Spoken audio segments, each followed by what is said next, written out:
What's up, y'all? How y'all doing? It's your girl, Pretty Trap Bay. Make sure y'all can hear me. I'm going to do my little sound check right quick. Alright.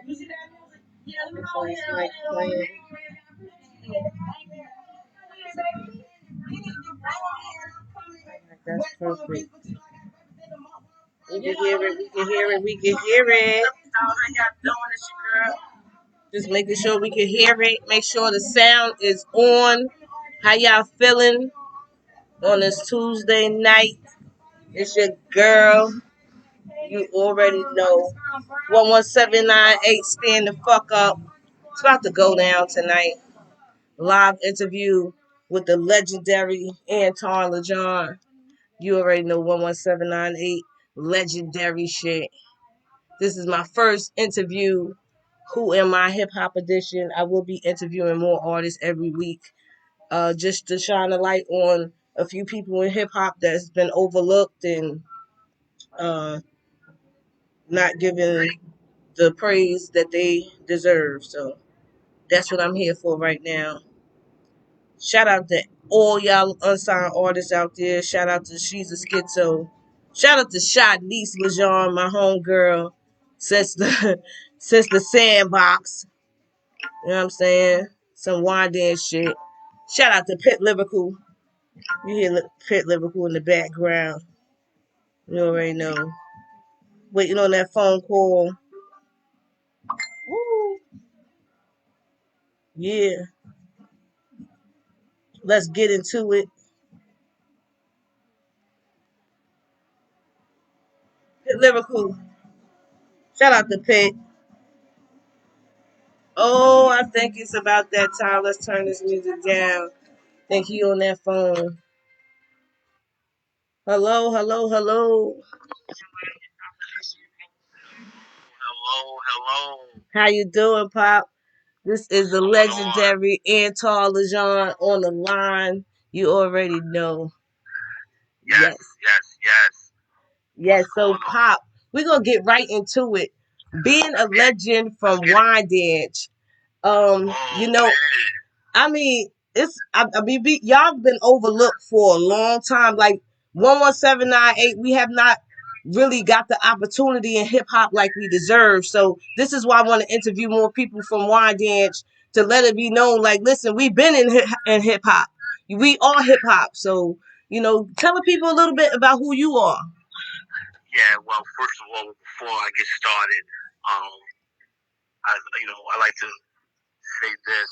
I gotta pay my homage to a couple of people before we pop this off.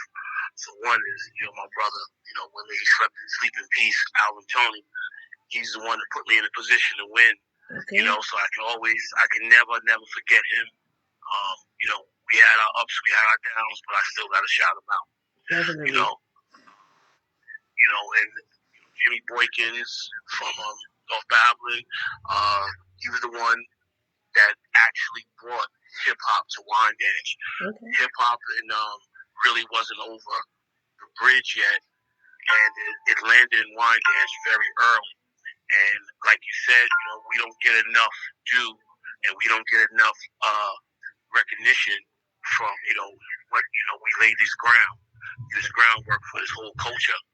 Right. So just a little bit touch on Jimmy a little bit. Jimmy was a warlord for the Black Spades in the Bronx, okay. And he had to go sit down for a few years, and his parents moved out to North Babylon. So when he moved out to North Babylon, he brought Kool Herc, okay. Dimitri, Coke LaRock, DJ Barron, the list goes on and on, Shyrock, to Wyandanch, okay. To check it out. And Pleasure was playing in the park, and he got Herc, and Pleasure wound up battling, and and that's a whole part of history. We got to get DJ Pleasure on. I'm gonna get DJ Pleasure to come on your show too. Definitely. He's down in Florida. He's a legendary figure in Long Island hip hop. Okay. So I just wanted to shout Hassan Chop, aka okay. Jimmy Boykins, out. Okay.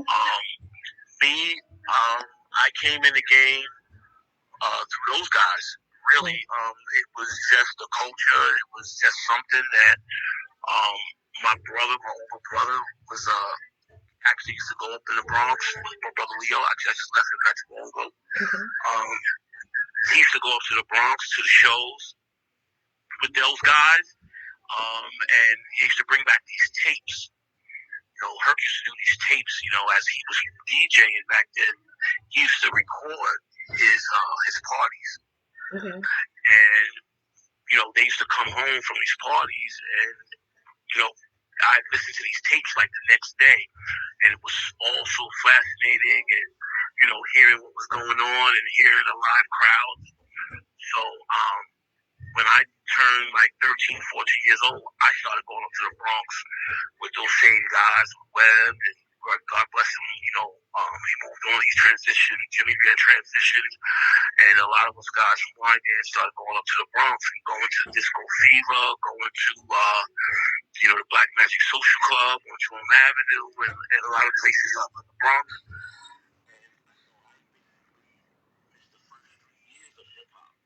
Other than that, I've been in this game ever since, how when something you love, and I always say this, when you love something, you have to find out how to monetize it. Right.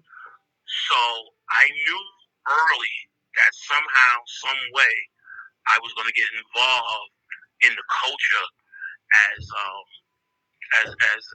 a job. The things that I have done, I never thought I would do them to the extent, but I figured out a way, and that was actually through Rakim and Alvin Toney. Right. Shout out to Rakim and Alvin Toney. Rest in peace. Yeah, definitely. He did a lot for the culture. Right. He did a lot for Wine Dance. He connected a lot of moving parts, and made them come together. Right. That's my brother. We were real brothers because we fought. Mm-hmm. We fought and we loved, and we had business. We did things, and it's things that we could, we did that we can't do. For the culture, and I gotta say this before I lose this thought. People gotta understand, and first things is this: Long Island is getting ready to get their turn again in hip hop. That's number one. Yeah. Number two, Wine Dance Park is legendary. Yes, under the hood. People, you can go anywhere around the world, and people know about Wine Dance. Right. And they know about Wine Dance Park. Right. All right. Wine Dance Park, for a number of years, was like the unofficial Apollo Theater for hip hop. Okay. And I always say that because before any big act broke in hip hop culture, they had to come to Wine Dance. And I say this all the time. Some of them made it. There's a number of them. We're not gonna name some names, but I'll tell you this: some of you guys' favorite rappers might have been robbed in Wine Dance for their jewelry before they got on, trying to get out of that park. Oops. But,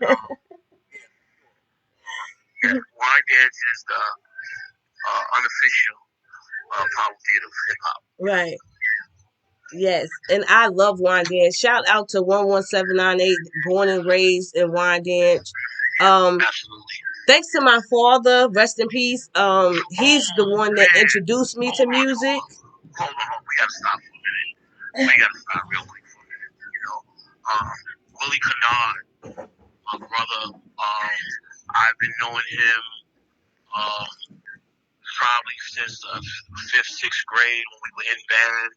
We were trombone brothers. We had that bond, and we kept that bond going back through all the years up until the time that he passed.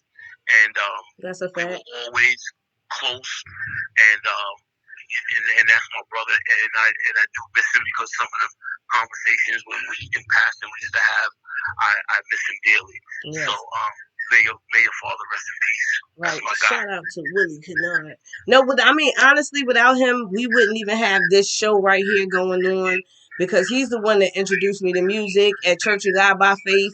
And it's like music is everything to me. And you also gave me an opportunity to showcase my music and the platforms that I, do. Thank you so much once again for giving me that opportunity at His and Hers, doing the showcases and all that stuff. So yeah, I appreciate you for that opportunity. So, but music was that's all going to be coming back shortly. Right. Music is like, I remember marching in a band with sweatpants on and stuff like that because we didn't have enough money to have uniforms, but we were making music. And it's like Wyandanch is like the epicenter of music when it comes to, like, really, really, like, if you think about it, just like you said, people had to come through Wyandanch. And it was just like music was everything. And I think that we need to get music back involved in Wyandanch School District and like get some music things going on because the kids need us. Definitely, and I'm with you with that 150%. I try not to. First of all, this is like only one. I've only probably did, and I'm gonna be honest, over my time, maybe about 5 interviews, and this might be number 5. I really don't like doing this, but a lot of people tell me that I got to tell a story. I got to tell a story. Yeah. I have people that come to me that was like, yo, listen, they want to do a movie. I'm dead serious. I have like 2 offers to do documentaries and to do actual movies, and people want me to tell my story. I think you should. And I would say, you know what, I'm not ready yet to do that.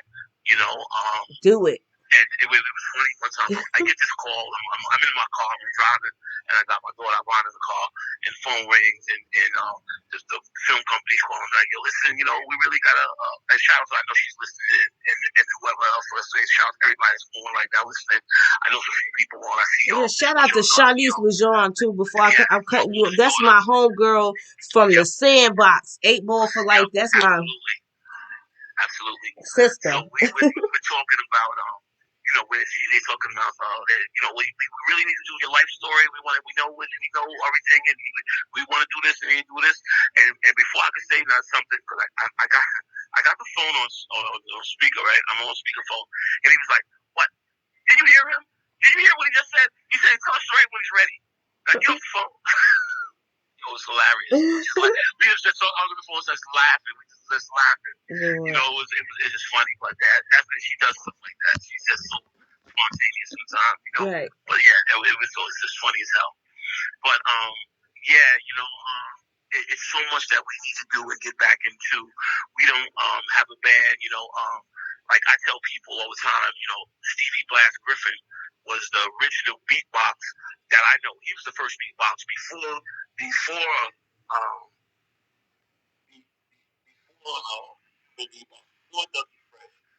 before Buff from the Fat Boys, before Big. Yeah. Stevie Blas was doing that. He would walk around the school. He would come in and make all kinds of sounds and make songs and it'd be funny. And Mr. Mendelsohn, you couldn't stand it. Mendelsohn used to have a fit over that. Him doing that. And let's tell a little funny story real quick. We're it's Amityville Day, and around this time, I guess this is 1977, 78. Potential was like the big record at the time, So Stevie's running the riff of Potential.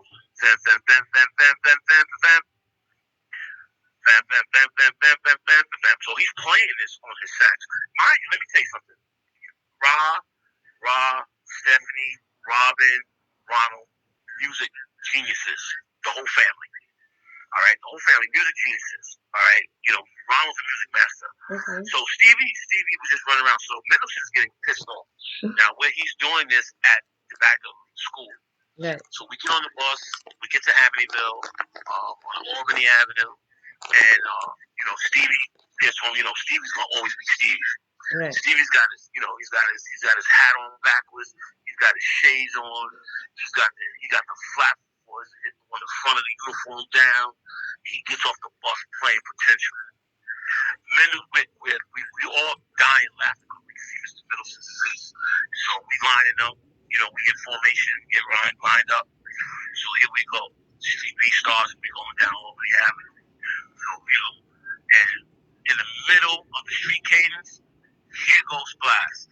Bam, bam, bam, bam, bam, bam, bam, bam. Right?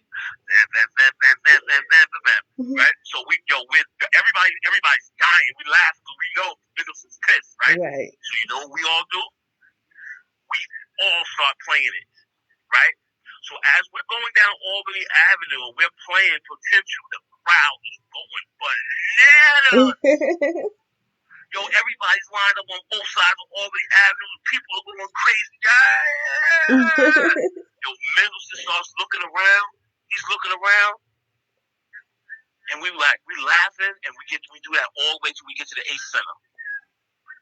Monday at band class, 8th period. We all come in, right? We get set up. Middleton comes walking around with this paper. And because, it's always wine dance day the next week. Right. He has Potential written out for every section. Okay. Yo, we just fell the hell out. Glass was that was just so funny as hell. So right. That's just Stevie, But those are my guys. A lot of respect for I was one of the first people to take Ron to the studio, and actually record him before he got a deal. Before Alvin and took him to Eric B. Right. And shout out to Eric B. and Freddie Fox and all those guys. Actually, I was talking to Freddie Fox yesterday. Right. AKA Mr. Bumpy Knuckles. He's doing his thing. He, after him being blackballed in that industry, he continued to make himself go on and be live and make money in this industry. And then from Rakim, I went to I started doing shows and parties. I started doing promote. I got into the promotion game, and I started. Me and Fred Cox, shout out to Chaos. Right, he's next. Yeah. You got to get Chaos. Him and Uncle Bilal. Right. Yeah. So we started doing shows and parties, and then Alvin had came to one of the events that we had. And I said, me and Alvin always had a good relationship, because believe it or not, Jeff Webb, Rob, Jason Riley, Alvin, I coached all of them in PAL football and wine dance. Okay. So Alvin pulled up to one of my parties and pulled to the side. I was like, yo, Alvin, and I knew he was with EPMD. He was head of security at EPMD. I was like, yo, listen, can you get me some acts? He was like, what do you mean? Can I get you some acts? I was like, yeah, I'm doing these parties and everything, and I want to know. At the time, I was doing parties at El Oriente in Copeg, and then he was like, can you give me acts? We'll work everything out or whatever. He was like, so what do you do and how you do it? So I told him how the promoting game went down. Right. And how it went down. And then he was like, "Well, let's do this. Let's me and you start doing this. And you show me what to do." And I said, "No, this is what we're gonna do. You get the talent, and I'll set up all the logistics." Right. And this is going back to 1991. And that's what we started doing. And our very first event under the name of Ghetto Brothers Productions was a party that for Robert Kim's birthday party in 1991. Actually, just last week, it was Rob's birthday. I posted that picture. Happy belated birthday. Yeah, it's to Rob on the 28th. His birthday's February 28th, so we did a birthday party for him. Oh, it's so that coming was our up. first venture together. Sorry, January 28th. Sorry about that. That was our first event together, me and Alvin, and we just went from there. We did Rob, we did Das, we did K Solo, we did EPND. Oh my God. So we did a merger with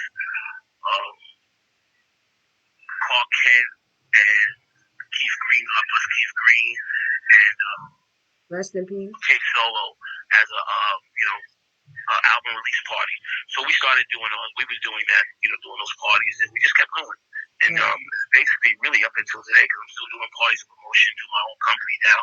Mm-hmm. But yeah, and we went from that. I went from doing that, and then the relationship with me and Alvin, they needed some people, somebody to work the office at Schumer Management, which is EPMD's management company at the time. Okay. So I got on. I was hired by Parrish, and I started working in the office. So it's funny when I started working in the office because those people that I was working with and I built relationships back then on the phones, some of them are multi-millionaires right now, like Mona Scott, right. With the whole Love and Hip Hop franchise. I used to talk to Mona Scott every day. Okay. She was an A&R at Atlantic Records. She handled K Solo. Mm-hmm. So, at this time, during that time, the Hit Squad was the hottest fish grease. So a lot of times I'd go to the office and work in the office, and leave usually on Friday, Saturday, and go meet the tour out on the road. Where I met a lot of people. I met the R. Kellys and Teddy Rileys, and a lot of people out on Usher. A lot of people out on the road. We came in touch with. And we did shows with. And then from when EPMD had their breakup, I went from doing that, working in the office, to me and Alvin. When we was working together, still doing these parties and shows. We had Craig Mack, which was a roadie. Right. Banger. Craig Mack was a roadie, and for Harry, he was his personal roadie. Mm-hmm. But we had Craig Mack in the studio at Charlie Murata's, and Charlie had a studio still at his mother's house in Comac, and then we took him. We was on the road in Orlando, Maryland, when the tour broke up. So we was going back home, and we were like, when we found out what was going on, we were like, okay, what we do now? So we was like, listen, we're gonna shop with Craig Mack. We started shopping Craig Mack, right? And we would, I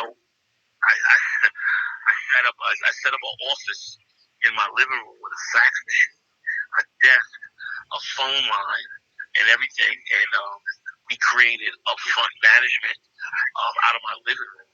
Okay. So this room is where we started the upfront management company along with Ghetto Brothers Productions.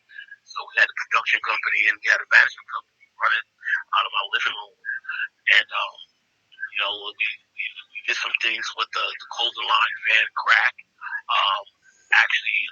Alvin was really we were supposed to actually manage Erick Sermon when Erick Sermon broke up, but that's a whole nother show.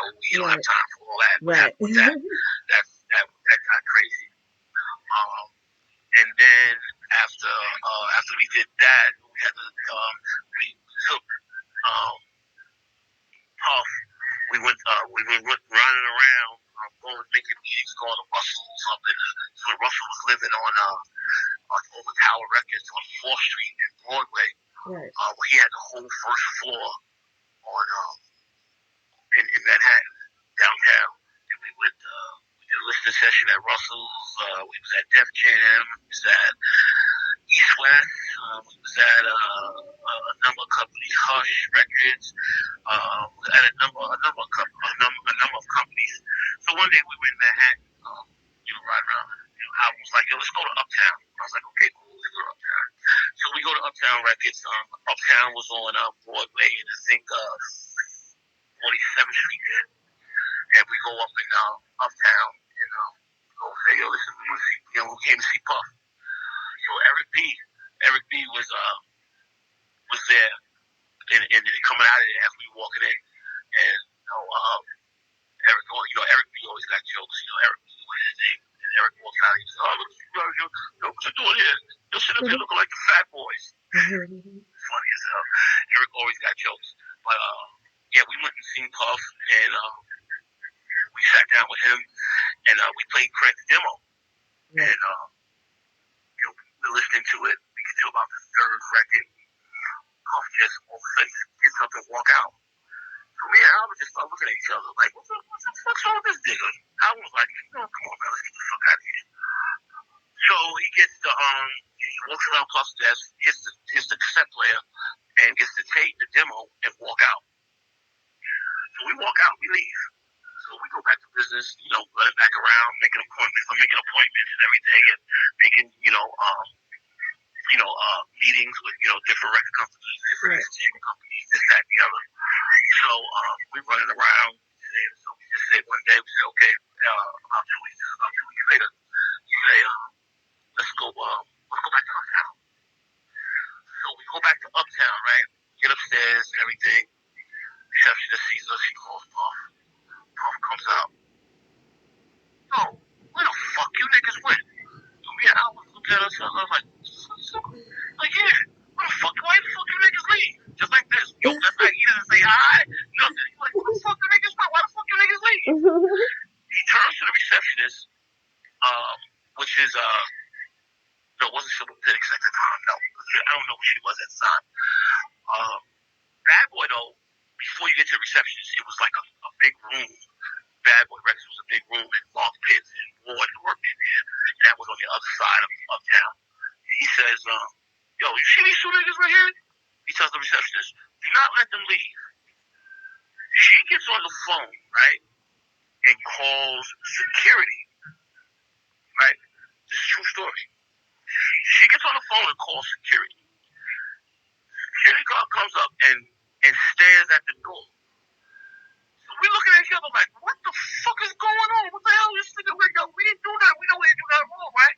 So after about 10, 15 minutes, Puff comes back. He's like, come on, let's go back. We go back to Puff's office. So he said, yo, sit down. He was like, yo, why y'all leave?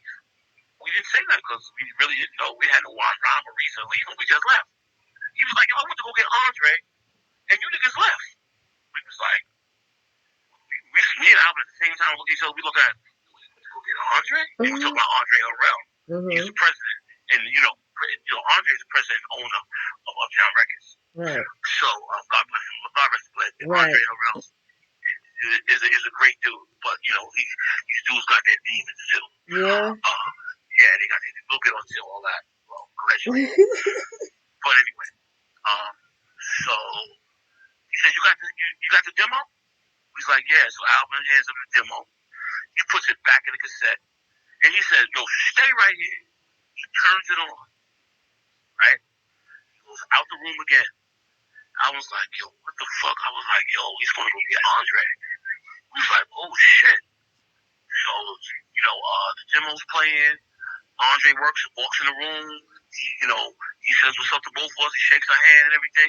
He said, oh, yo, he said, I heard you guys got something good. He's like, we didn't think that what say. It was like, yeah, like that. And then he says, okay, let's hear it. So Puff plays it. Andre just starts bobbing his head. And he starts like dancing. And then he starts doing this like swim move while he's dancing. And me and Alvin's like cracking up, right? So he said, all right, cool. All right, this is cool. All right. And he nods at Puff. Andre walks out the room. And then when he gets to the door, he starts to walk out the room. When he gets to the door, he waves Puff over. Puff goes out the room. About 5 minutes later, Puff comes back. He's like, okay, listen, this is what we're going to do.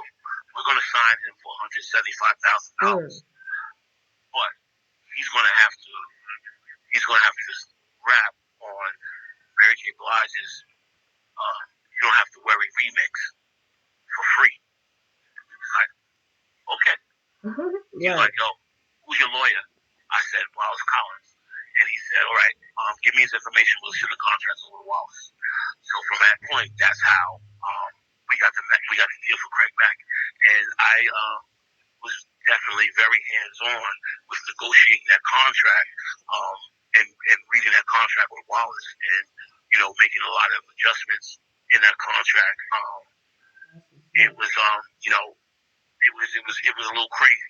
That's all I'm gonna say. That contract was a little crazy, but it took us about a month to go over it and to get it signed and get Craig signed. Right. And the rest is basically hip hop history. Right, that part. prayer newspaper in your ears. It was, okay? Yeah. I've been telling you. But shout out to y'all for just being humble. Craig was homeless at the time. Craig was actually living in my house. Man. Craig was living in my house. And I gotta say this because I know this. Let me tell you something. My daughters are gonna on the comment section. My daughters are gonna say this, so I'm gonna say this so they don't have to write.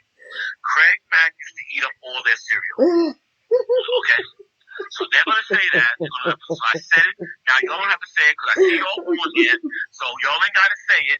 I said it for y'all. Shout out to y'all, girls. Come in and eat up, get the biggest bowl in the house and eat up all the cereal. I'm sorry he ate y'all cereal, okay? But, my kids, they don't get starstruck because they could come home from anywhere. And I really love that. They could come home from school any day and somebody would be sitting in the house. If it wasn't, all having a barbecue, or we have barbecues or whatever. It could be Big sitting in the house, Redman, anybody, Jalen Rose, Eric Paris, Das Effects, Jesse West, anybody. Groovy Chill, Groovy Chill, real. Oh my God. The list goes on. I love Groovy Chill. The list goes on and on. Dee Snider from Twisted Sister. My daughter Ivana went to school with Cody Snyder, and she was like, "That's Cody Snyder, Pixie's Focus." I was like, "You don't even know who that is?" No. I said, "Don't even."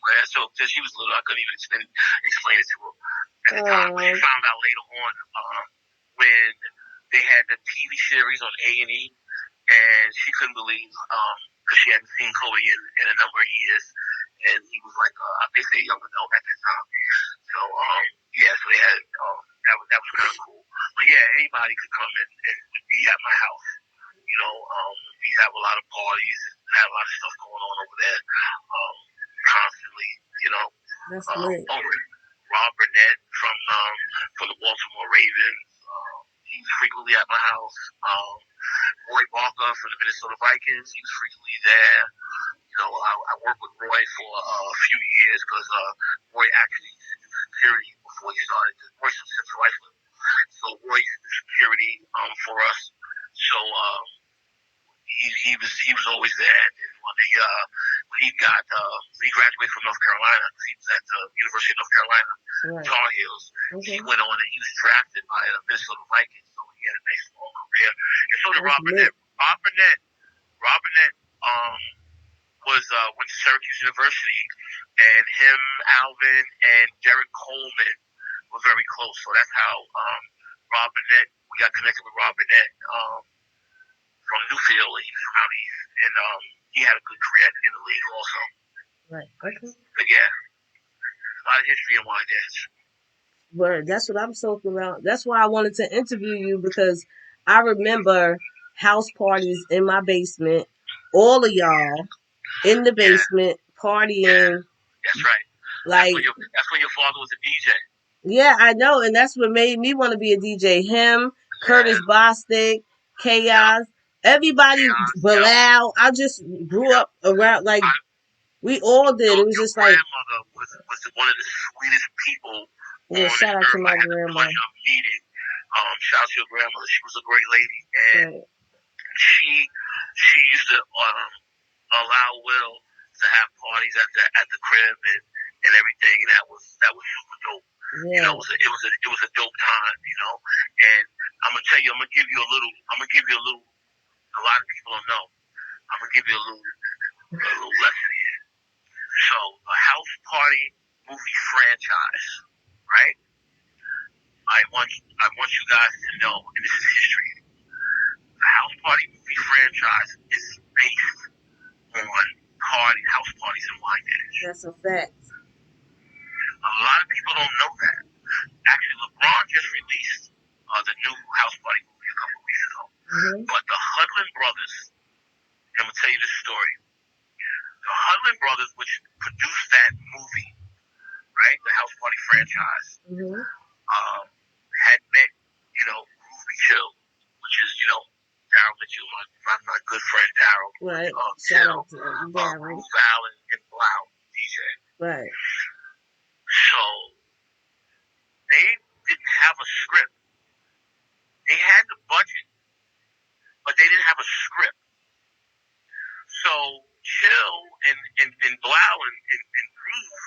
started talking about parties in Wyandanch, where they're from. So they started asking where they're from and everything, because they had just signed Uptown Records and everything, and going, and they started asking. But in Chill, and they started telling these stories.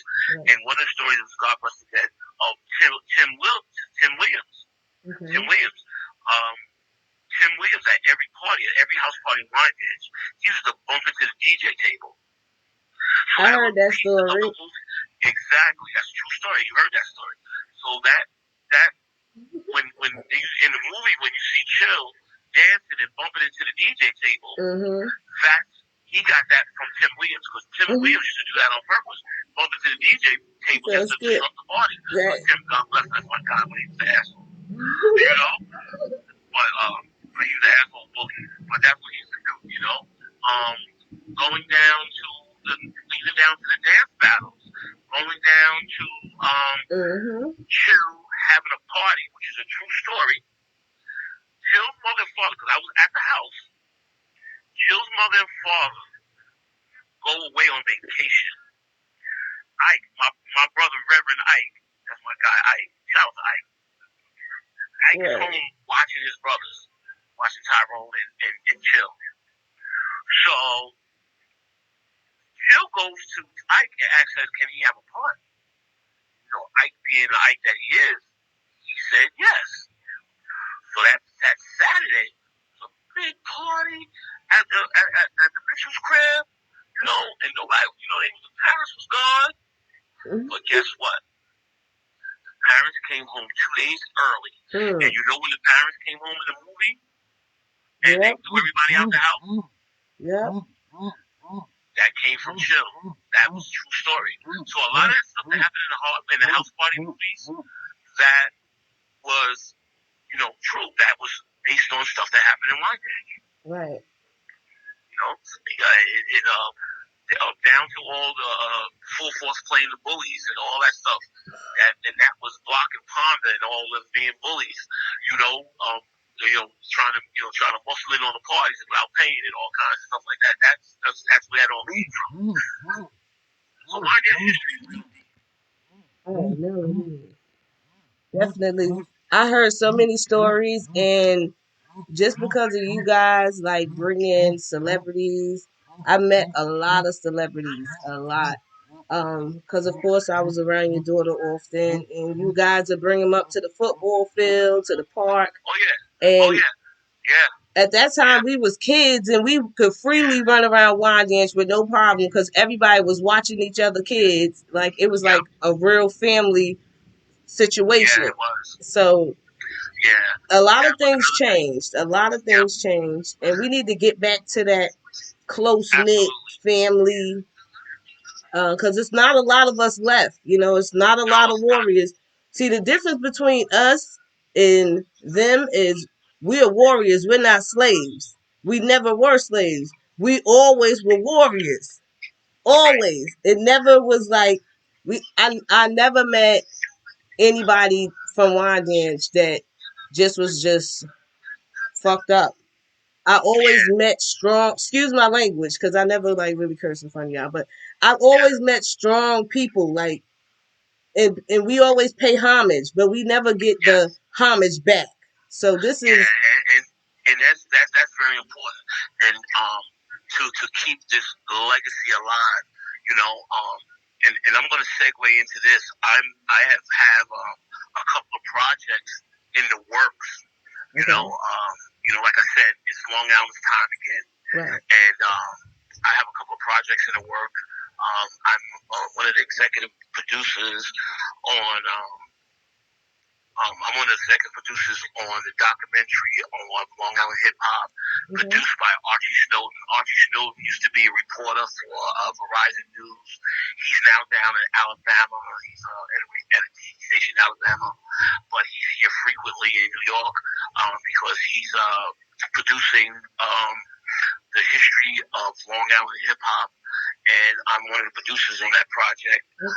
And it has Kool Herc in it. It has DJ Hollywood. It has Nelson PR. It has Pleasure. It has Groovy Chill. It has Chuck D from Public Enemy. It has the Freeport crew in there. It has JDC Force, Parrish Smith, EPMD. It has a lot of major players when hip hop from the early days in hip hop. I'm one of the producers on that project. I'm also currently going to be playing a part in a movie on which is based on the Roosevelt roller skating rink. I got a small role in that movie, and it's partly produced by Chuck D from Public Enemy. And this whole project came off as it was supposed to be only a 16-minute video.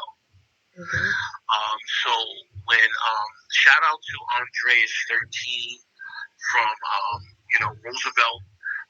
Andreas 13 is the affirmative action officer for Nassau County. He's one of my guys I've been knowing for a long time. He's got anything that happens in Nassau County in the jails or any kind of police corruption or anything. He's the first guy that you see on site. He's the first one to show up. Plus, he has a public access show that's been on public access here on Long Island for probably about 32 years. So he's producing this movie. He reached out to me to a couple of locations, and I got him a couple of locations. And we actually start shooting February 13th is our first shooting. I'm sorry I can't divulge the locations of the shootings because we have to keep that private. We don't want you to do that. Crowds. Right. But yeah, that's going to be going down. And the movie's called The Last B-Boy. Okay. The Last B-Boy of 1979 is based on the Roosevelt roller skating rink. We have actors playing Curtis Blow. We have actors playing Chuck D. We have a number of actors playing Slick Rick. This is going to be potentially to be a very big a project for Long Island and for Long Island hip hop, as a culture. So that's super dope. I also, through my company, Blaze Worldwide, which is a part owner with Antonio Yarborough and Juan Rogers, my brother Juan Rogers. I'm going to tell you about Juan Rogers. It's no secret. Juan Rogers has been behind that wall for 28 years. And he's currently at Cayuga. But I'm going to tell you, the way this guy works, he works harder than me, and I'm out here every day. So he puts that work in, and I'm so impressed by his work and what he's done from behind that wall. It's phenomenal. I'm just going to tell one story about him, and it really impressed me. Juan's married. He was married before he went in. Let me give you a small history about him also. Juan Rogers is a kung fu master. He spent some time in Asia, and he owned a couple of karate schools here on Long Island. And he also was early in Mariah Carey's career before she signed with Tommy Mottola. He had her first in Huntington, and he also managed the young black teenagers. So he got his situation, because I don't want to mention no situation because number one, the punk ass nigga that put him behind that wall, I don't want to give him no props. Right. He ain't getting no props from me. He's walking around here, and these niggas in Wine Dance is letting him walk around in Wine Dance, knowing what he did to Juan and also to Keith Green, and they let this guy walk around here freely. And I tell these niggas all the time, Wine Dance got soft. I'm not even gonna get into that. Right. That way, you got enough time for that. Right. But Juan's wife had cancer, and the treatment that she needed wasn't covered by insurance. Now, mind you, I told you he's been behind this wall for 28 years. This man made sure that his wife got those treatments. And he paid for it out of his pocket. That's lit. So when he did that, I was like, let me tell you something. He can't outwork me. I think I work hard. He can't outwork. He's behind a wall. And they talk about when people say they still got these same 24 hours. Right. That made it, that resonated different to me. Once my 24 hours got different. Right. You know? So a lot of people say, you got a twin brother. How do you do all this? How you do it? I say it's God. Right. God helps me because my God helps me do what I do. My God helps me provide for my family. Right. You know, when one of my kids needs something or they got something, they come there, I'm gonna get it. If I don't have it, I'm gonna get it. Right. You know, because I have the capabilities. I got the know-how to go and get it. Right. You know. I gotta shout out Wyandanch because Wyandanch is a place where I seen a lot of dads like raise their children, like be a part of their like hands-on in their children's lives. Like there's a big stigma, big rumor around that there's no black men in the children's lives. You, my father, and there's others that I can name that were hands-on dads in the lives and from Wyandanch. Yes. And that was important to me. That was important to me. And not only that, I raised other kids. That too. You know, under my roof and under me and my wife Janice. We raised other kids. That's a fact. To the same day, when they see me in the street, it's always uncle or pop or it's dad or whatever. Or they walk by me like, you see that man right there? That man was my father for 10 years. Right. You know what I mean? And I don't, it is what it is. That's how Wyandanch was, though. It was like, Wyandanch is just like, I don't know. Wyandanch was always like a shelter. It was like a refuge for broken children. Like, we never really, it was always somewhere to go. Like, I remember when you couldn't, if you came into Wyandanch, you got off that train, right? And you tried to walk down Straight Path. If you didn't say the right name or you didn't know a certain person, you was leaving. You was going back the other direction. You could not walk on Straight Path. Go home. It used to be unwritten rules, okay? Unwritten rules that it was on a piece of paper, but they were taught to us. They were taught to me when you got to that park. When you got to Wyandanch Park was a school. Okay? You learned in Wyandanch Park. You learned how to move in Wyandanch Park. Okay? It was a journey getting there. Exactly. If you did something and you didn't and it wasn't favorable with, I'm gonna say with Wyandanch, I'm just gonna leave it like that. If it wasn't favorable to Wyandanch, you better believe you better be in that park by 4 o'clock that next day. You don't come down to that park at 4 o'clock the next day. When you got seen anywhere in Wyandanch, you had to pay the piper. I love Wyandanch. I know dudes that got tied up in the back of the park, and if they got tied up with chains and locks, and if you went and got them loose or you let them go, you had to pay for that. If you see somebody, if you go through the back of the park, right, and you see somebody tied to a tree, you just better look at them. Because if you get them, if you take them off that tree, you got a problem. Right, leave them there. You got a problem now. I feel you. That's how it used to be. Right. So now in Wyandanch versus then, everything's changed. What do you think as a leader? Because you are one of the leaders. Listen, the school district is. I appreciate that. I really appreciate that. Yeah. I'm no one's role model. I'm no one's. You're more than a role model. You're inspiration. I keep it a buck. Yeah, always. I do what I do, or I do what I've done because that's how I was taught. Okay, I'm no one's role model. I'm no one to be set up on no pedestal. You know, I've done a lot. You know, my family and my children would tell me, and this is all true stories. You know, nothing fabricated. I've been a home and people knock on my door, saying that they need food for a repast. They need uh, they need food for a wedding and they have no money, or they something this and they need, you know, and I would just go and do what I have to do. Mm-hmm.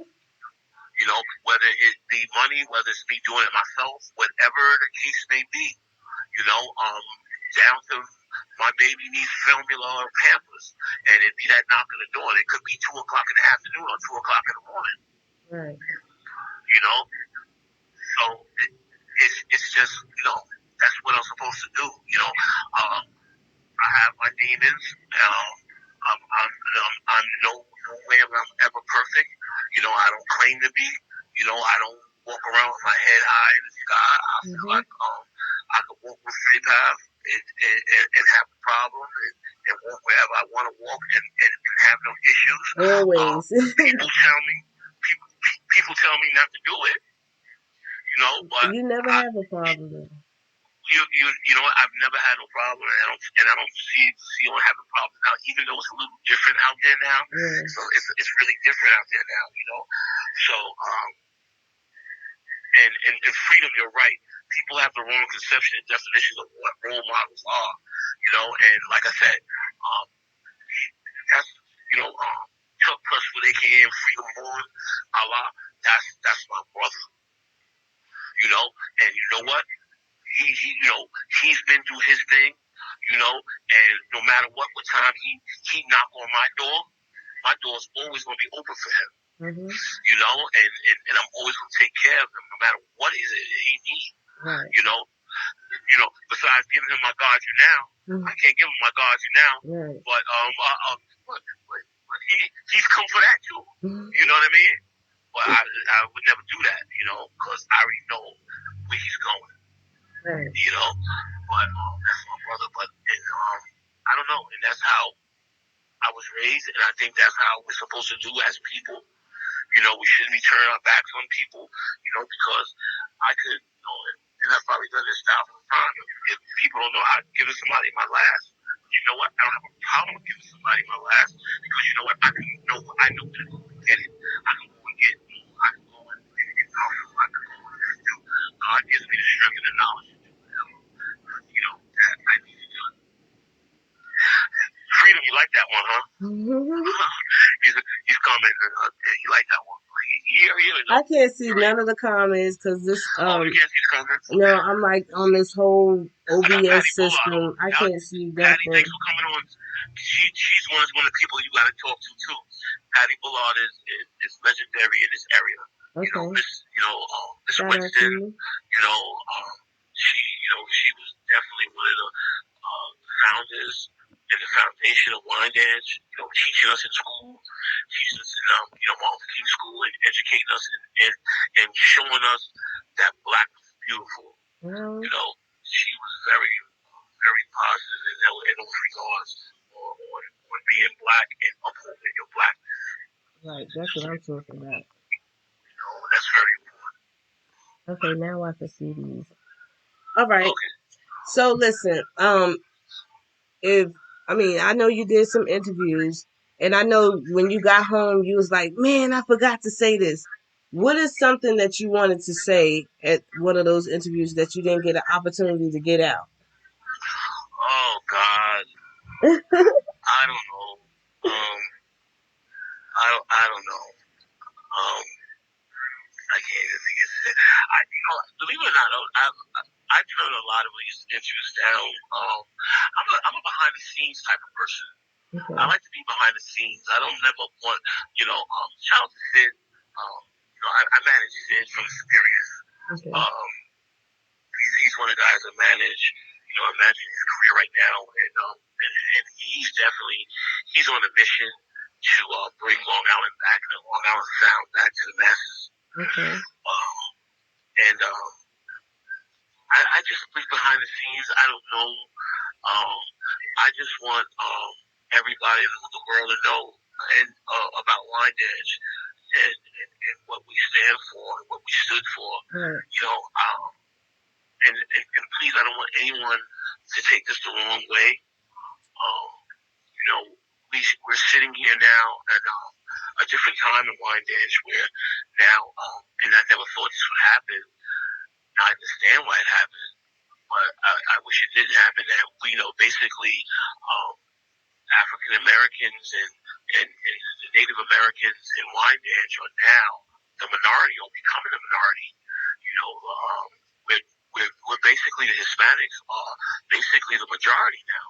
Mm-hmm. You know, and I know a lot of our forefathers like the Peter Newmans and Mr. Washingtons and Ben Riley and you know a lot of people that fought hard for Wine Dance. You know, because you know back in what 65, 66, you know they had the racial wars and the racial riots down there. The Parkway Boys was involved with the big clashes with the police every night, and to a point where they would just say, okay, y'all can have Wine Dance. And, you know, Wine Dance was basically given to the black people. But you know what? When we got Wine Dance, we did nothing with it. We did absolutely nothing with it. And we had total control of it. And we did nothing with it. And a lot of people, you know, a lot of blood, sweat, and tears that people that it was hard work and people had to do it. It came from a lot. They got beaten. They got taken up to the graveyard and beaten, and broken ribs and everything. And we did nothing with it. We did nothing with Wine Dance. And now look at it now. You know, I see gentrification, and sometimes once in a while I go to these meetings, and they jokingly talk about Wine Dance now, and they call it Williamsburg. Wow. You know, and you know how Williamsburg. I don't know if you're familiar how Williamsburg was. And you know how Williamsburg was back in the days. It was similar to Wine Dance, and now it's totally flipped, and now it's happening to Bed-Stuy also, the backside of Bed-Stuy, and downtown too, downtown Brooklyn, Red Hook. I was born in Red Hook, and that whole area has changed now, you know, and that's what's happening in Wine Dance right now, and I was told about 15 years ago, I was at the Babylon Town Hall. We were going down to the Babylon Town Hall. And Patty, you might remember this, Patty. When I think Dave might have still been alive, maybe. And we were going down to the town hall to try to get lights for the football field. And we would go down and we would have these little meetings. And Vernon, I forgot to think his name is. He was working with Chief at the time. He was Schaefer's assistant at the time. But anyway, he was very candid. He would always tell us the truth and let us know. And he said, "Let me tell y'all something. You know the reason why you don't get anything? You know why Wine Dance doesn't get anything? Wine Dance gets the leftovers? Because you guys don't come out and vote." He said, "You gotta get the people to come out to vote. If you don't get the people to come out to vote, you're gonna get stuck with the same thing every day. You're gonna get leftovers every year." Right, that's correct. Every year, and he was right. Yep. He was right. And it's been happening for years, though. Yeah, it's been happening for years. When we were in high school, it was happening then too. You know what is so crazy? I tried to do like a little talent show type thing in the school. I contacted the school district. I contacted everybody. Miss Jones said no. She told me no because I didn't graduate from Wine Dance High School. because I dropped out in the 12th grade. So she said, I'm like, what? I'm talking about, she was just like a real clam. She was like being a real B word about the whole situation. And I was like, I just wanted to come and bring my radio station. And so the kid, just like Groove Being Chill did for us, they came and they did an assembly. It kind of, it didn't kind of, it empowered us. It made us feel good, you know? Wendy Williams came to the school. That's another reason why I wanted to be a radio personality, because Wendy Williams came to the school and she was like, yeah, ladies, you can do what you want.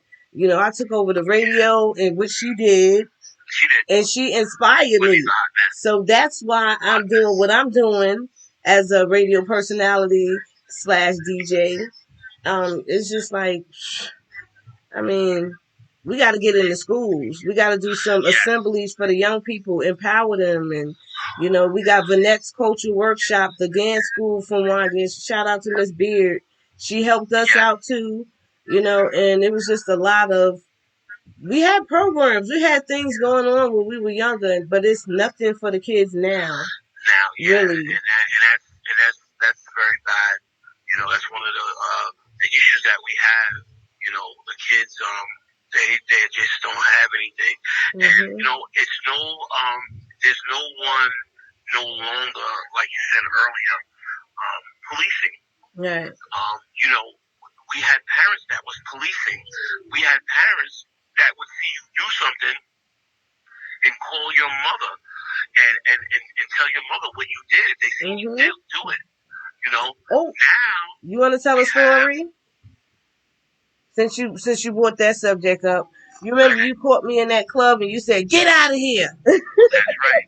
That's right. That's right. You said, "You do not get out." No, I said, "Listen, they can come, but she can't. She's gonna go. She can't go. Get out of here." I was like, "Hey, that's right. Okay." That's right. I remember that. That's right. I do too. Yep. Yep. But there's no more of that. There's no more policing. You know, what we have now, we have the grandmother in the club at 50. We got the daughter in the club at 30. That part. We got the daughter in the club at 15. Yeah, and she pregnant. The kids home by themselves watching themselves. Playing Fortnite. You know? They playing Fortnite. And then the brother is online because he got stimulus money buying ghost guns.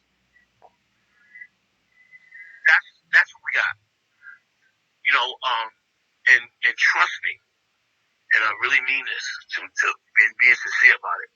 The stimulus plan was a joke. Mommy. The stimulus plan was a joke. It was one of the biggest jokes ever.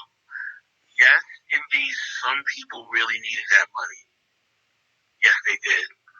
But what they don't understand, you know, everything that's going on right now in the Bronx, everything that's going on all over the country, in every urban area of the country, because you know what?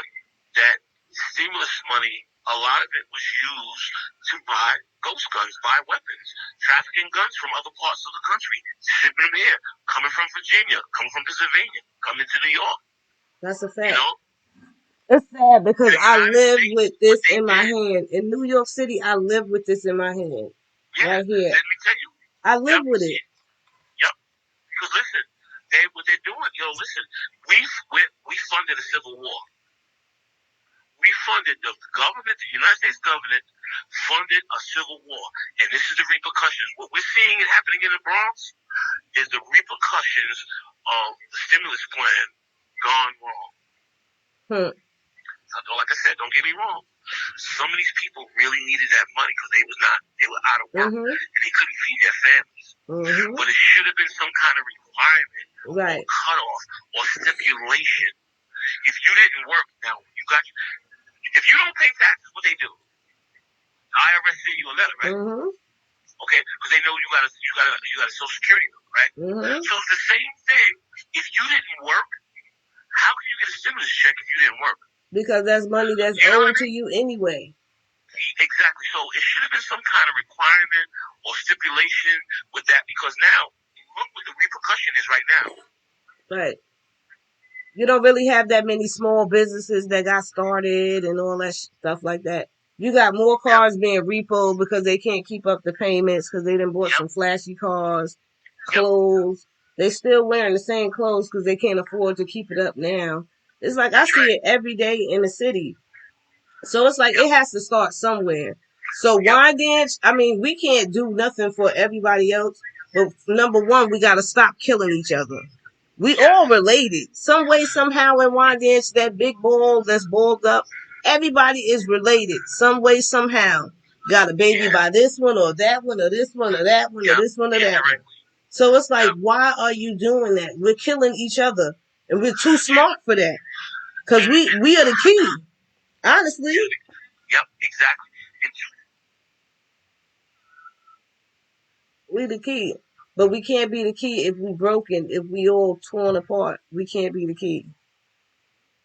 It's not gonna happen. It's not gonna happen at all. In 2016,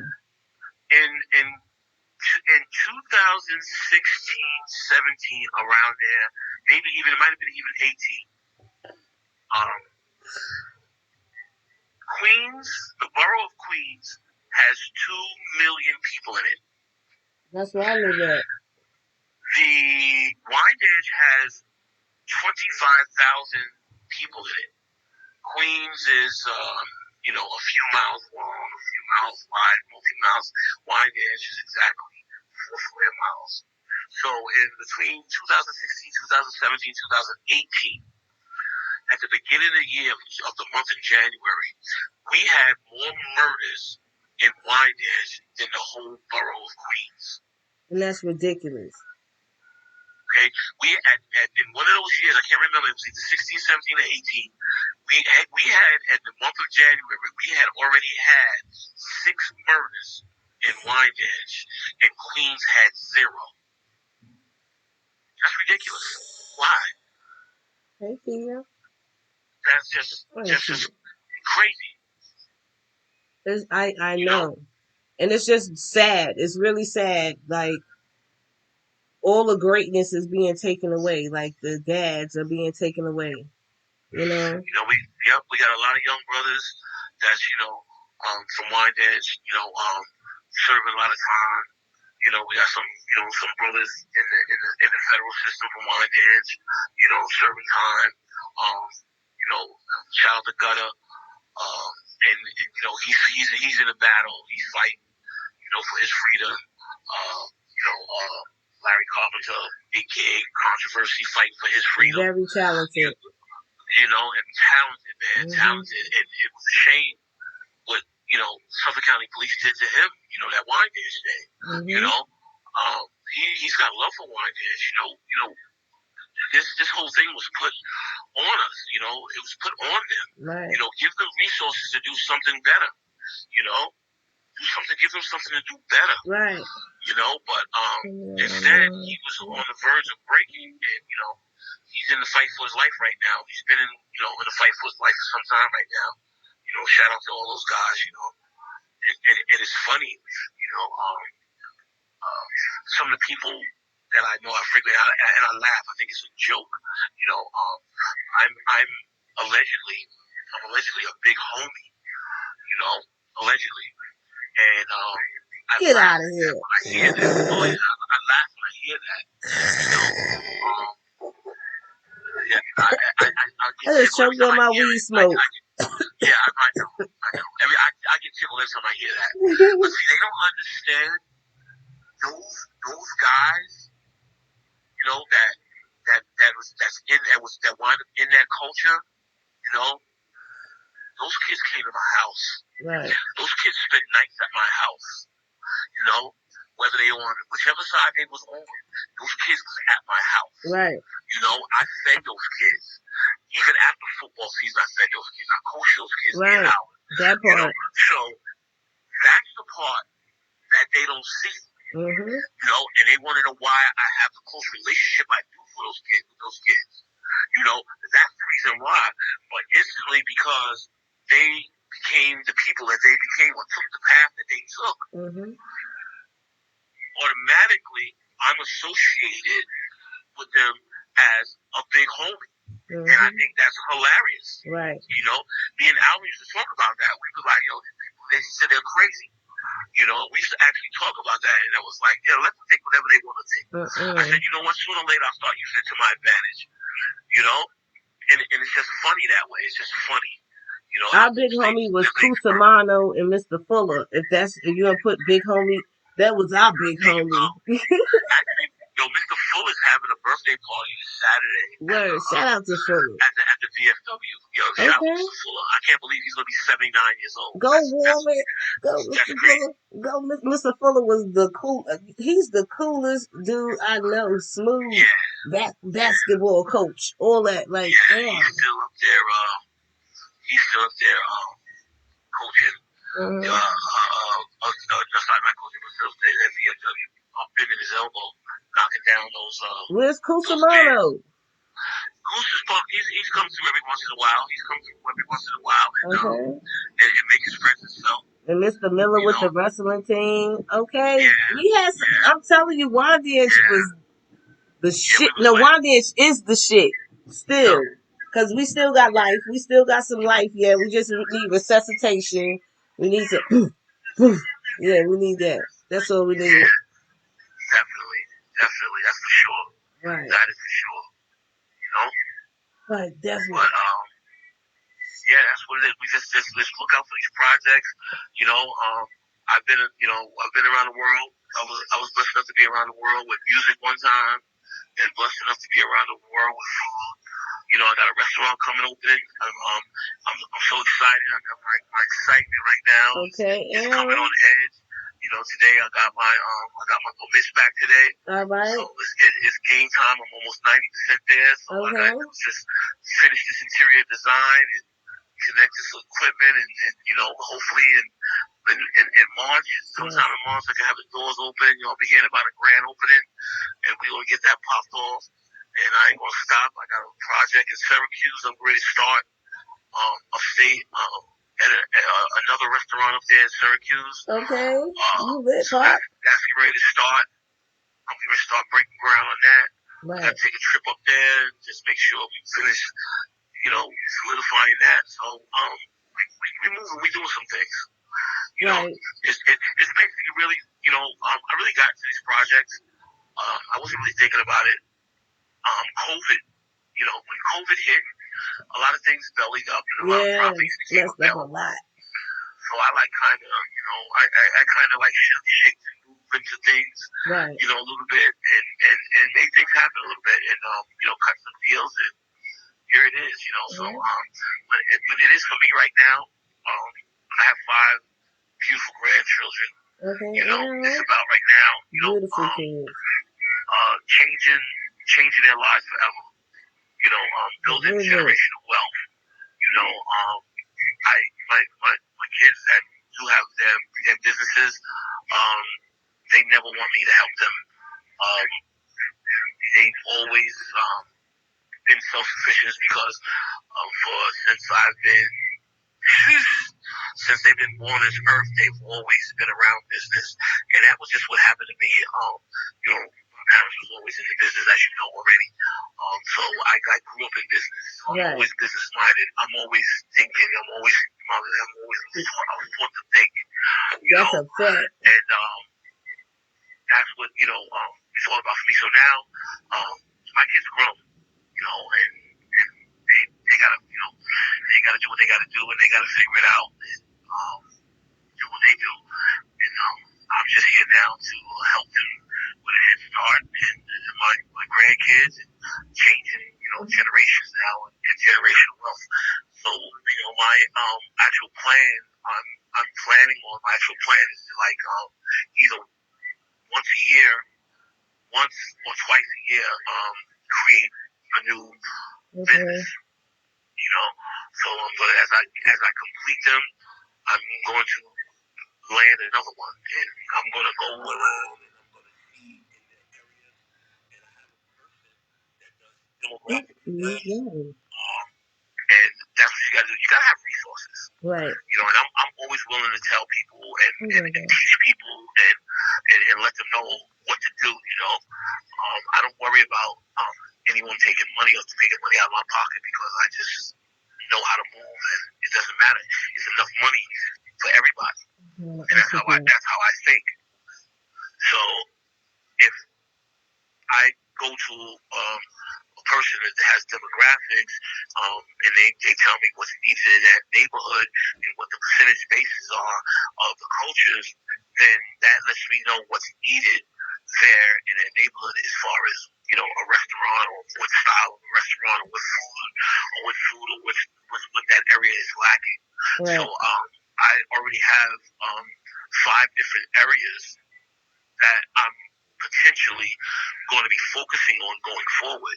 Okay. You know, so like I said, Syracuse, that kind of fell into my lap, which I'm going in as a consultant owner, because these people already have they've already been established, already, but they were kind of doing this out of their home for like the last 6-7 years.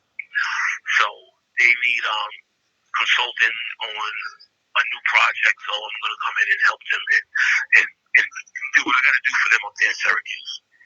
Okay. Yeah, so I got some other things I'm working. Oh, but the biggest project I'm in right now,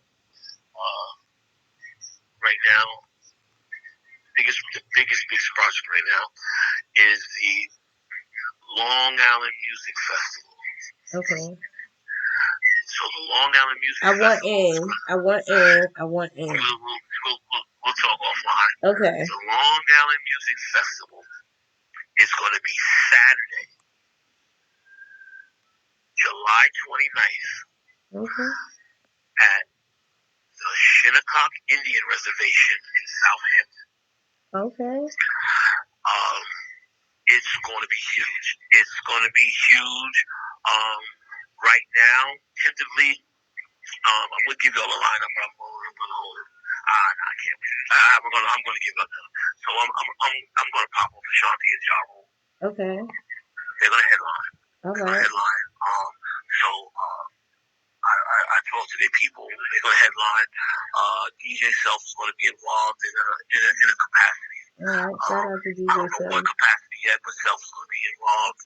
I have Brass Construction. I have BT Express. I have who else? I have Rakim. Rakim is coming out. Parish. Okay. Parish from EPMD is coming out. I have the King of Long Island, Richie Valentino coming out. Okay. I'm gonna have this thing popped off. So we're setting up the logistics right now. Dropping down the reservation.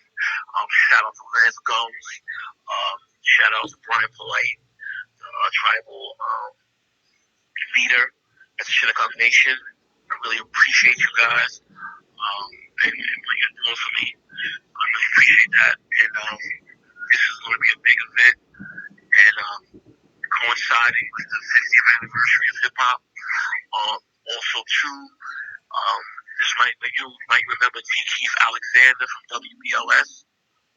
He's going to be one of our honorary awardees for his 50 years on in radio. T. Keith Alexander. He's got some stories. That guy's got some stories about the industry. He's amazing. But that's my guy too. Anybody that listening, you can go into Harlem America, which is at his podcast comes on at 1:00 on Fridays. You should check him out. He's got a super dope podcast. And then also tomorrow, everybody has the sound of my voice. Tomorrow we got the Blaze live. Our guest again for the second part is Johnny Famous from Johnny Famous Shoes. He did a dope interview last week. He's coming back with the second part tomorrow from 8 to 9 tomorrow night on the Blaze Live. So you gotta pull up. Okay, yeah. Tell us a little bit more about Blaze before you go. You're the vice president. Again, all right, so Blaze Worldwide Entertainment. Again, it's a company that I'm partners in. I am the vice president. Antonio Yarborough is the chief executive officer, and Juan Rogers is the president. We have several groups that are signed to our imprint. Um, we have just a little known for this all connected. You'll understand. You guys understand how it's connected. Antonio Yarborough, as a 17-year-old, was wrongly convicted of killing his parents. He spent 22 years in jail, and he got the Freedom Rise coalition of lawyers behind him, and you might recognize that name from him being on Oprah, being on Gayle King, being on all social circuits when he was released, and he had gotten a substantial award. So he's one of my partners in the Blaze. Of course, Juan is the president. So we have several groups to our imprint. We have, Chicago, BPK, South Francisco, Lincoln, Block. We're talking with E-Dog. E-Dog is King Barnes right here, man. You might hear him in a lot of, hear King Barnes mention him in a lot of records. We're actually negotiating with him to sign to management. We have Mike Jordan down in North Carolina. Dope. Really dope. He's been on tour with Eric B. Rakim, opening up for them on the 30th anniversary tour. We have Foxhound. They're like an alternative Beastie Boys type artist. They're on also too the Long Island Music Magazine. We have an article in there. Please check it out. Go to Instagram to Music Magazine Long Island. Click on the link. You can order the magazine, or you can, I think you can see it online. I think for a digital copy, or you can purchase a digital copy. But yeah, Blaze is in there. Foxhound is in there in the rock rap edition. And I really appreciate Tanya Getter and her team. She did a great job on that interview. We also have in negotiations in a movie. Um, on Helen Antonio Yarborough's life. So we're talking about that. That's in the works. That's working. Antonio Yarborough's going to be telling his life story. We had a couple of deals on the table. We just thought, as a team, the number that they offered us, we really wasn't satisfied with it. And one of the offers was by Ryan Coogler. Ryan Coogler, of course, is the director of the Black Panther movie franchise and all that. We've been talking to Ryan Coogler, but his offer was too low. Danny Glover will be playing. He's been a very, very instrumental part in our project, and he will be playing Antonio's father in this movie. So yeah, we got that going on. What else? We got Robert Dead concert coming up. We have a concert coming up with I think all the acts from the Music Magazine project. We have that coming up. That's what's up. Yeah, we're working. That's what I'm we're working. talking about. We're just trying to. We need that one. We need that one. And then we have also too our in-house band, Father to Son. Okay, that's good. In-house band that's behind the scenes, and then of course on the management tip also, I manage Sid from the Superiors, and I manage Mike West, okay, producer, music producer. All right. Well, I'm looking for some beats. I need some beats. I'm getting back into my music. Okay. Anybody interested in making some money? I have a site where an app that you can make some money on. Take your music there. It's a whole platform called Bigo. It's a All I gotta do, yep. There's a lot of different things. yeah. I always have to reach that. Antar, last name was John, LGN, at gmail.com. Antar Lejean at gmail.com. So if anybody wants to send me music, music or whatever, or review or whatever. I get stuff every day. I'm listening to music. I'm listening to music while I'm at work. I'm listening to music all the time. It's just wine dance. It's not wine dance. It's just Long Island's time again. It's our time again. And we're striving. Sid and I, we're striving to get that next big artist for wine dance and making it happen. But I'm gonna tell you, it takes a lot to be in this game. People think that they see on TV and the videos and all that. They see all that flash, the money and the girls doing it, cars doing it. That's nothing. It's hard work. You gotta be dedicated. You gotta be on it. You gotta be ready to be in the studio for 12 hours, 3 or 4 days, and keep going, keep hanging, keep hanging. You gotta do it. You gotta be ready to go from a job to your hustle and then to the studio. So you gotta have love for this, man. If you don't have love for this, I'm just going to keep staying at your day job and just forget it. You gotta have love for this game, and that's real. Right. That's it. You just gotta be in it to win it. That's it. I mean, I've been doing this radio thing for like 7 years, and I finally found my niche. And I think this is where it's at. I'm going to be doing these interviews. So anybody interested in getting an interview, I'm here. You got any artists you want me to interview? Send them my way. DJs, send them my way. We got to link up on offline and make this thing make sense. All right, Pop. You got it. Well, shout out once again to my girl, Shasha. Yana, shout out to Mom for watching. Freedom, everybody that was watching. I can't call everybody's names. Shout out to Killer. Shout out to everybody. Like, I thank y'all for viewing me, and I hope y'all enjoyed the show. Yeah, don't worry. Anything you need, let me know. We there. We're gonna pull up. We're gonna talk. We're gonna make this happen. We're gonna walk these dogs. Okay, that's what I'm talking about. This is a good year. There's a lot of things happening. Live Nation has a lot of things happening. I think everybody needs to go out and support all those shows. The 50th year of hip hop, and hit up all these shows. I'll be in where will I be? I'll be somewhere. I think on the 11th or 12th. I think but everybody needs to just support those shows and go out and see your favorite artists. Live Nation has about 50 shows that's going to be throughout the summer.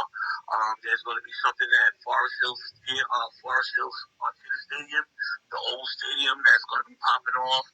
There's going to be events in Brooklyn. There's going to be events in Queens. There's going to be events in all boroughs. I am personally the only one doing an event on Long Island.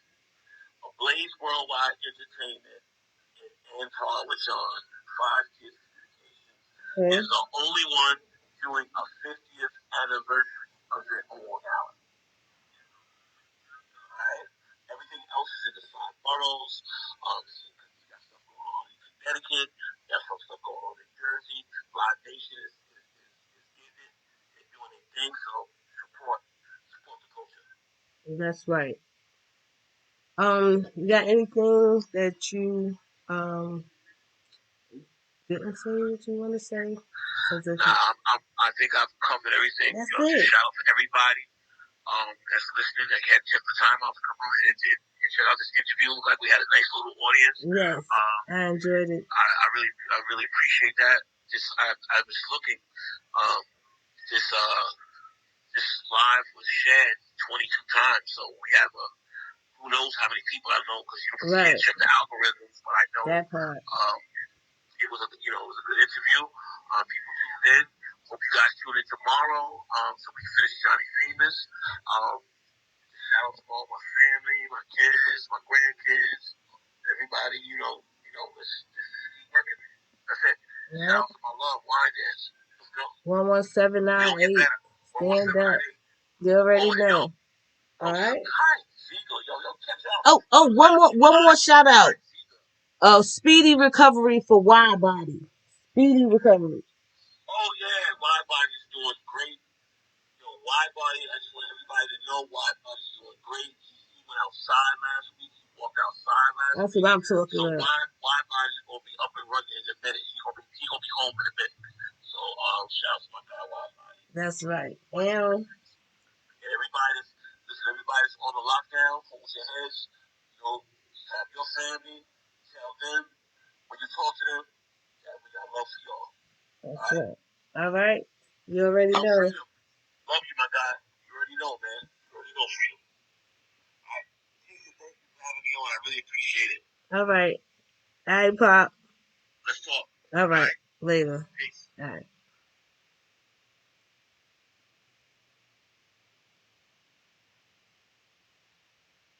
Well, that's it. What y'all think? Y'all think it's a wrap? I'm about to start a multi-live right quick. Okay? I think I could just go to resting mode and then we end it. Free G Street. Free all the world. You already know. Much love to y'all for coming out. Love y'all all. And please be sure to follow me. I'm out. Who I am, Hip Hop Edition. And I'm out.